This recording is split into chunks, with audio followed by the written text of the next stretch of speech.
In the news at noon, President Munammadu Buhari appointed Dr. Adamu Tutuwa as new Director General for Federal Institute of Industrial Research.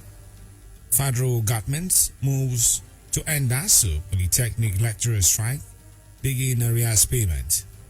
Akwa Ibom Christian Assembly warns that Akwa Ibom State is not on sale. On the Foreign World Health Organization authorizes China's CanSinoBIO COVID-19 vaccine. In sport, Everton seals Premier League survival after 3-2 comeback win against Crystal Palace. Details coming up shortly.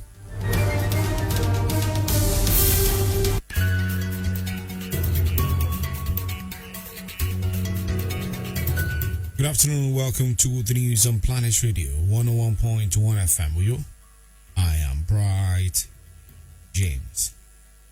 A fresh report this afternoon is that President Munammadu Buhari has approved the appointment of Dr. Adamu Tutuwa as the Substantive Director General and Chief Executive Officer of the Federal Institute of Industrial Research, FIRO, Oshodi, Lagos.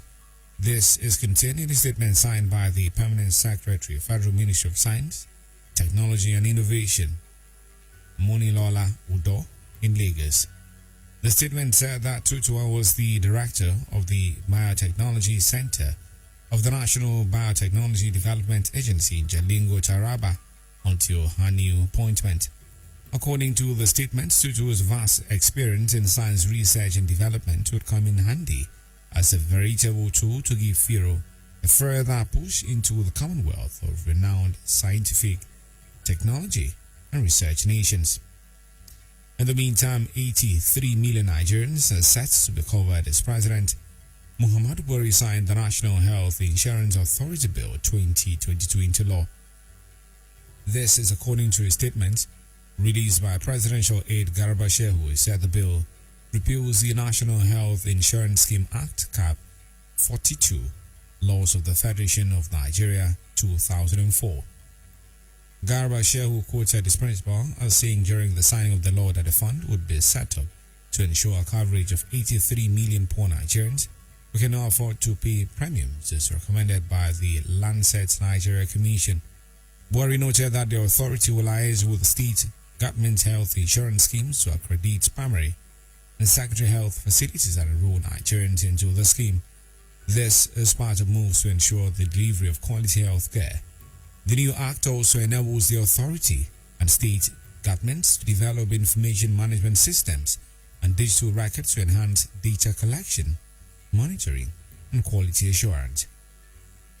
In education, the federal government has commenced the payment of minimum wage arrears, which it owed lecturers under the aegis of the Academic Staff Union of Polytechnics, ASSU, and Academic Staff Union of Universities, ASSU, as part of efforts to end ongoing strikes by the unions.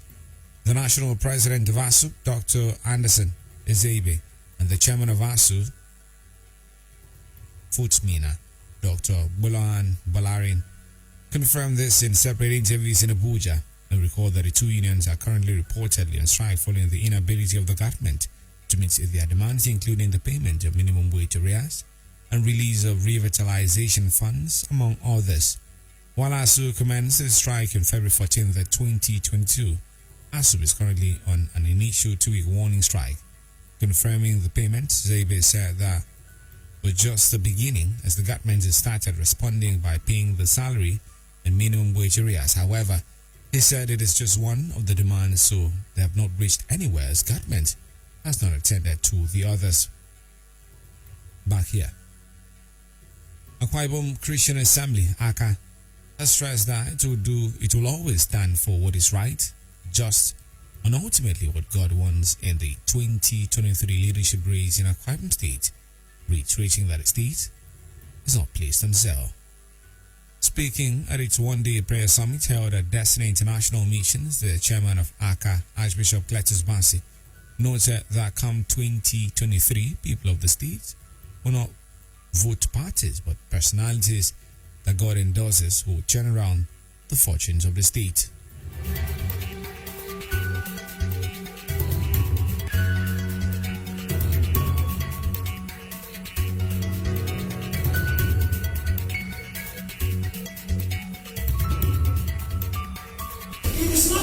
issue of being father, we are talking about elders. Because somebody can be a father but is not an elder. Because what elders should be doing is like many of them are not doing. The last time we were here, we were standing out there dancing and celebrating. We enjoyed the open heavens and the wind. The wind blew on us. And there were those who were angry and said they must block the church. Block where we can stand and dance and worship God. And they think that God will not block. Archbishop Cletus Passy says, Akwa Ibom State is not for sale. Akwa Ibom State is not on sale. Neither shall it be for sale. Archbishop Cletus Passy further stressed that it's erected by God, ACA members, and indeed Akwa Ibomites will be shown the proven path to take in the upcoming 2023 elections, reiterating that Akwa Ibom State is not on sale. I pray today, let delegates be conscious of the fact that, like Pastor Adamu said, whoever you present to us, that is what they're telling people to vote for in the general election. But it is not compulsory. I will vote what I want. So if you now go and do a tobacco and bring anybody to that your party, is it compulsory I must vote your party? It's not compulsory. I must vote your party because we are not going to vote party. We are going to vote persons. Party and compulsory.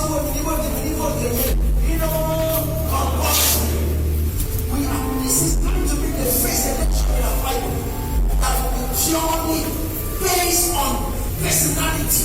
What the people want.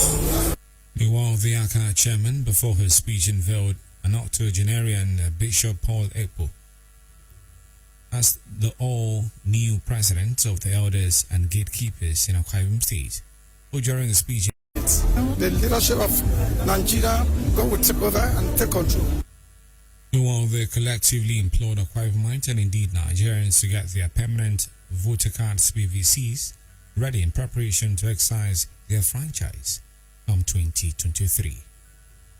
On our community news, residents of Uyo, the Akwa Ibom State capital, have called on the state government to combat the situation of dumping refuse in a manner that does not protect the environment or authorized or unauthorized places, as this method is not environmental friendly and causes the sites of the area to become a breeding ground for mosquitoes, flies, insects that are the carriers of harmful diseases. Speaking with Planet News, they lamented that refuse that are dumped close to where people live is an eyesore and is disastrous to their everyday life, stating that rats, pests, and other animals can easily penetrate into their houses.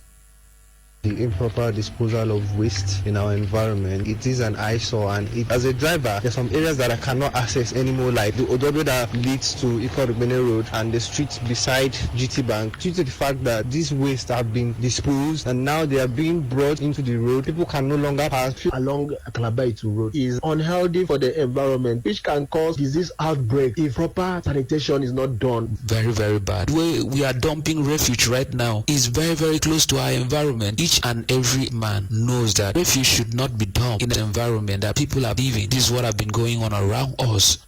Others called on the governments and the solid waste management to provide a means of tackling the issue. They said that dumping refuse in a wrong place causes environmental pollution and could easily transmit disease within the area, which is harmful to human health. Government should put in measures to control this improper disposal of waste on unauthorized areas. Provide us a good place of dropping our refuge, of which it will not come back to harm people in the area, far away from us. So the government should, through the Ministry of Environment and other agencies, put good measures in place so that refuge can be done properly. You're listening to the news on Planet Radio 101.1 FM. Let's take a breather and then bring more stories from our foreign, sports, and entertainment scenes. Let's do this. Locked in core values. Planet 101.1 FM, Uyo.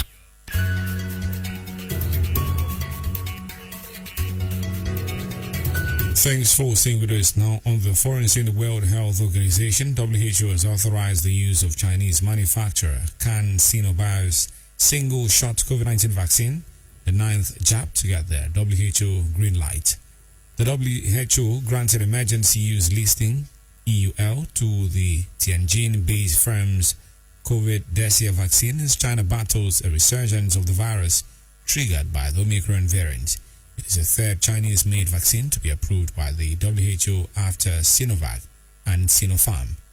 WHO reports that Convidiasa was found to have 64% efficacy against symptomatic disease and 92% efficacy against severe COVID-19. The vaccine meets WHO standards for protection against COVID-19, and the benefits of the vaccine far outweigh the risk. In sports, Everton staged a dramatic fight back from 2 goals down to preserve their Premier League status with a 3-2 win against Crystal Palace, while Burnley climbed out of relegation zone after a 1-1 draw at Aston Villa. Frank Lampard's side recovered from conceding twice in the first half as Michael Keane and Richarlison netted after the break before Dominic Calvert-Lewin's late winner sparked wild celebrations at Goodison Park after a nerve-jangling battle to avoid playing outside the top flight for the first time since 1954. Everton can finally relax with 1 game to play.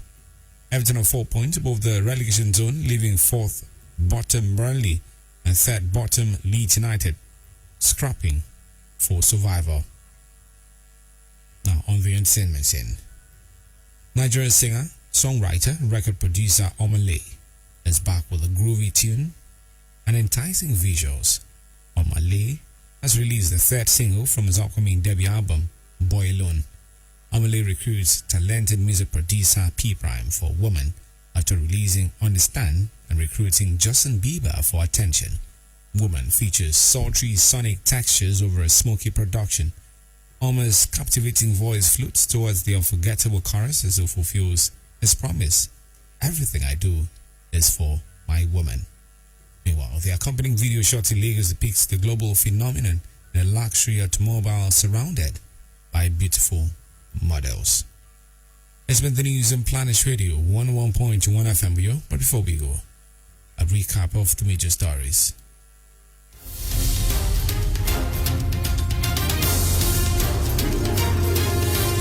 And the news we told you, President Munammadu Buhari has approved the appointment of Dr. Adamu Tutuwa as the Substantive Director General and Chief Executive Officer of the Federal Institute of Industrial Research, FIRO, Oshodi, Lagos. The federal government has commenced the payment of minimum wage arrears which it owed lecturers under the aegis of the Academic Staff Union of Polytechnics ASSU and Academic Staff Union of Universities ASSU as part of efforts to end ongoing strikes by the unions. Akwa Ibom Christian Assembly, ACA, has stressed that it will only stand for what is right, just, and ultimately what God wants in the 2023 leadership race in Akwa Ibom State, reiterating that the state is not placed on sale. On the foreign scene, we told you that the World Health Organization, WHO, has authorized the use of Chinese manufacturer CanSinoBIO's single-shot COVID-19 vaccine, the 9th jab to get the WHO green light. And in sport, we reported that Everton staged a dramatic fight back from 2 goals down to preserve their Premier League status with a 3-2 win against Crystal Palace, while Burnley climbed out of the relegation zone after a 1-1 draw at Aston Villa. For comments and coverage of newsworthy events, call an newsroom on 0812-770-2940. That is 0812-770-2940. Visit our website on Planet101FM.ng. Follow us on Twitter at Planet_101FM. You can also like our verified Facebook page at Planet101FM. Uyo. The news was edited by Florence Essien and Jane Owa. As you end the news, always remember, you were never born to fit in, but to stand out. So do your best always, and watch God elevate you. I am Bright James. Good afternoon, and thank you for listening.